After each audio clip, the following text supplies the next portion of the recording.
Ok, vamos lá. A gente recebeu um material aqui bem instigante, né? Que propõe um olhar um pouco diferente sobre as palavras diabo e Satanás, lá no Novo Testamento. Aham. É para esquecer um pouco, talvez, aquela imagem mais clássica, né? Do ser de chifres e tal.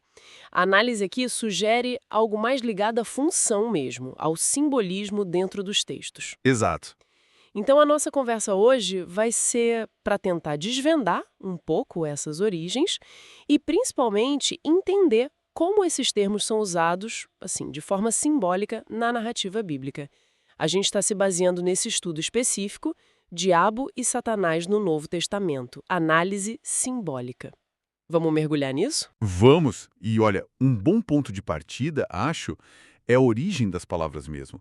O fascinante aqui é Sim, diabo vem do grego diabolos, né? Que significa literalmente acusador ou caluniador. acusador, ok. Satanás, que vem do hebraico Shatan e passou para o grego como Satanás, bom, esse quer dizer adversário, opositor. Adversário. O interessante é notar que as duas palavras apontam para uma função, sabe? Um papel que alguém ou algo desempenha. Não necessariamente um nome próprio de uma entidade específica, pelo menos não na origem. Entendi. Então, essa distinção, função versus nome, parece que é a chave de tudo aqui, né? Parece que sim. Pelo que o estudo indica, em muitas passagens do Novo Testamento, esses termos não seriam sobre uma figura única, mas sim símbolos. Símbolos para diferentes tipos de oposição a Deus ou ao plano dele. Coisas tipo a nossa própria inclinação para o erro, a natureza carnal. Exatamente. Ou até mesmo, como o estudo sugere, a lei mosaica. A lei mosaica? Como assim? Bom, a análise propõe que a lei, ao definir o que é pecado, o que é transgressão, ela acabava funcionando como um sistema que meio que acusava as pessoas diante de Deus, né?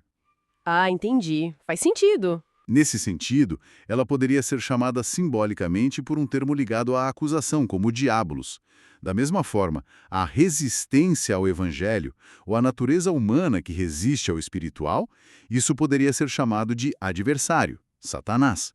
É o contexto da passagem que vai dar a dica do sentido, né?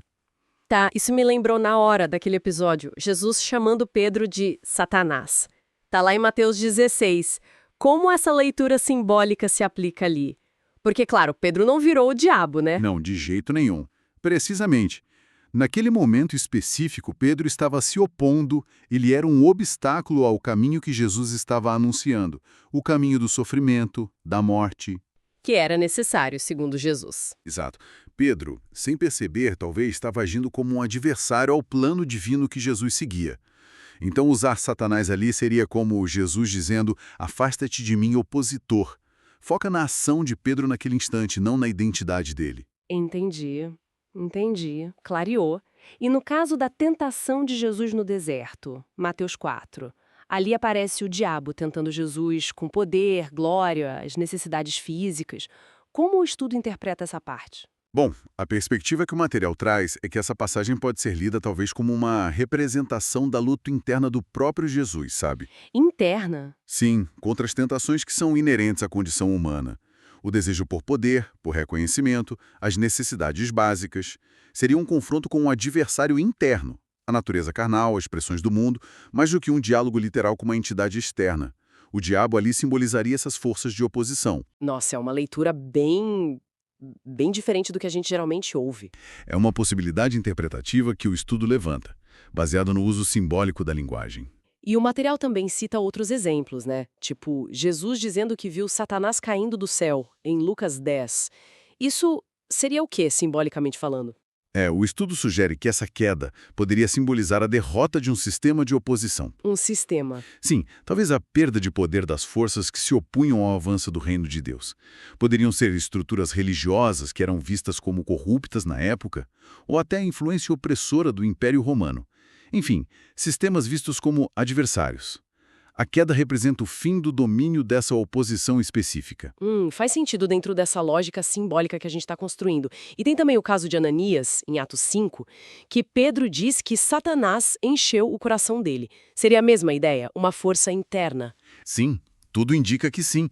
Aponta para a própria ganância, para o engano do Ananias, né? Ele agiu como um adversário da verdade, da comunidade ali, movido por uma força interna de cobiça. Entendo. E até aquela imagem mais intrigante de Satanás se disfarçando de anjo de luz, lá em 2 Coríntios 11, o estudo conecta isso aos falsos mestres. Ah, claro. Pessoas que enganam. Exato. Aqueles que aparentam trazer a verdade, mas na verdade espalham um engano, agindo como opositores disfarçados de coisa boa. Então, assim, o quadro geral que emerge dessa análise é que, no Novo Testamento, o diabo e Satanás são, muitas vezes, ferramentas linguísticas simbólicas. É uma forma de ver. Elas podem representar desde a nossa própria natureza, né, inclinada a errar, passando por sistemas de poder, sejam opressores ou religiosos vistos como acusadores, até qualquer forma de resistência interna ou externa ao que eles entendiam como o plano de Deus. É isso. Isso. A leitura contextual que esse estudo propõe revela mais essas resistências e oposições, sejam elas internas, sistêmicas, espirituais, do que necessariamente uma única figura pessoal maligna na maioria das vezes. É uma abordagem que, olha, reforça muito a importância de olhar para a linguagem simbólica Sim. e para o contexto histórico, para o contexto cultural desses textos antigos. Não dá para ler literalmente sempre, né? Realmente, muda bastante a forma de encarar essas passagens. Traz uma camada de complexidade diferente. Muito interessante. E sabe, fica uma reflexão no ar, né? Se a gente adota essa perspectiva, onde o simbolismo funcional de acusador e adversário é tão central no Novo Testamento, como será que isso poderia nos ajudar a reler outras ideias ou textos? Talvez até fora da Bíblia, onde essas figuras também aparecem. Como isso talvez altere a nossa compreensão sobre a natureza do mal ou da oposição que a gente encontra por aí, na vida, na sociedade? Fica a pergunta, né?